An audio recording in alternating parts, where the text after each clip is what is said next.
তো দেখতে পারতেছেন যে এখানে আমাদের অনেক প্রোডাক্ট আছে, তারপরে যে এটার ভিতরে অনেক প্রোডাক্ট আছে। তো আপনারা একটা জিনিস মনে করেন যে আপনাদের সামনে কিন্তু আমাদের যত কার্যক্রমগুলা মানে তুলে ধরি আমরা সবগুলাই কিন্তু সব বড় অর্ডারের, তাই আপনারা ভাবেন হয়তো বা ওরা হয়তো বা ছোট অর্ডার দেয় না, কিন্তু আসলে কথা হচ্ছে যে আপনি যদি জাস্ট একটা চালের প্যাকেট অর্ডার করেন সেটাও কিন্তু সমগ্র বাজার আপনাকে দিবে, এটা নিয়ে সমস্যা নাই। কিন্তু মানে আমরা আমাদের বড় কার্যক্রমগুলা তুলে ধরি যেন আপনারা একটু সহজে বুঝতে পারেন। তো চলেন এই অর্ডারটা ওনাদেরকে দেওয়া হোক। ইনি হচ্ছে আমাদের রেগুলার একজন কাস্টমার।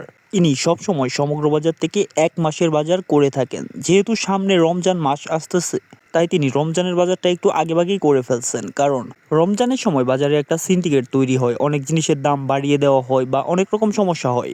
পবিত্র মাস রমজানে যতই সিন্ডিকেট তৈরি হোক, তারপরেও সমগ্র বাজারে পাবেন আপনি স্বচ্ছ দামে ন্যায্য বাজারটা। সকল ফ্রেশ আর কেমিক্যাল মুক্ত প্রোডাক্ট। সমগ্র বাজার ইতিমধ্যেই আপনাদের বিশ্বস্ত একটা প্রতিষ্ঠান হয়ে উঠেছে। সততা ও বিশ্বস্ততার সাথে আপনাদেরকে সার্ভিস দিয়ে যাচ্ছে। পবিত্র মাস রমজানে আপনাদেরকে আরও ভালো একটা সার্ভিস দিবে সমগ্র বাজার। মনে রাখবেন, সমগ্র বাজার আপনার বাজার আছে আপনার পাশে। এখন বাজার হোক আরও সেফ এবং নিরাপদ।